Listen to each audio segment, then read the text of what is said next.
চট্টগ্রামের আনোয়ারায় আগুনে পুড়ে গেছে সিএনজি চালিত অটোরিকশা। রোববার সকালে কর্ণফুলী থেকে যাত্রী নিয়ে আনোয়ারা উপজেলার দিকে যাচ্ছিল সিএনজিটি। উপজেলা ভূমি অফিসের সামনে পৌঁছালে হঠাৎ গ্যাস সিলিন্ডারের লিকেজের শব্দ হয়ে আগুন ধরে যায় সিএনজিটিতে। দ্রুত নেমে যায় যাত্রীরা, সাথে সাথে ফায়ার সার্ভিসের একটি ইউনিট গিয়ে পরিস্থিতি নিয়ন্ত্রণে আনে। মসজিদ থেকে আসতেছি, সত্তরাত যাইতেছি। ওই যাওয়ার পথে এখানে আইসা আমার ছোট্টবাত হয়েছে, আগুন লিক হয়েছে।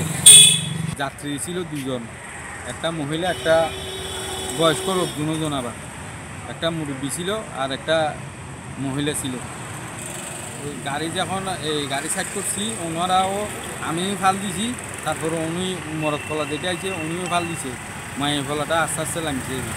আগুনের শত্রু হইতে হয়েছে যে গাড়ি তো নামিং ছিল, ওইখানে বুঝয় গ্যাস লিক হয়ে বুঝয় আগুন লাগিয়ে গেছে। এইটা হইল যে আমার রুজি রোজগারের একমাত্র অবলম্বন। আমার আর কোনো কিছু নাই, সর্বহারা হয়ে গেছে।